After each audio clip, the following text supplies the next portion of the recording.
for George Floyd and Breonna Taylor.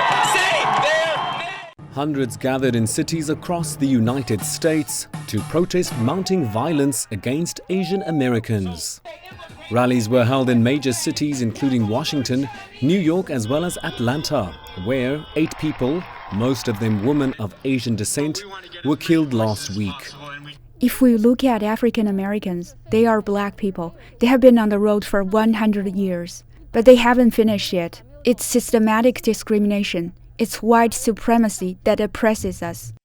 The 21-year-old suspect has been charged with 8 counts of murder, but claims the killings were not racially motivated. But he had posted a racist shirt blaming China for the pandemic on Facebook in 2020. US Congress held a hearing on anti-Asian discrimination for the first time in more than 30 years. It had been scheduled before the attack to address the sharp rise in violence against Asian Americans. Representative Judy Chu said she was very concerned about the rising violence. Asian American community has reached a crisis point that cannot be ignored. Since the beginning of the COVID-19 pandemic, Asian Americans have been terrified by the alarming surge in anti-Asian bigotry and violence we have witnessed across our nation. Actor Daniel Day Kim was also present at the hearing.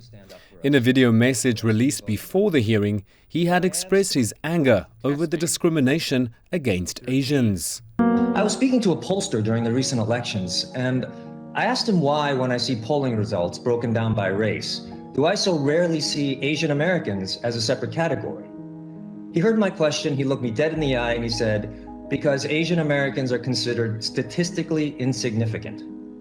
Violence against Asians has escalated in the US since the pandemic began, with one study reporting nearly 3,800 anti-Asian hate crimes in the past year, 68% of them against women. And now Asian Americans are demanding action from US leaders to support them and curb violence against their community. Ehrard Vermaak, CGTN.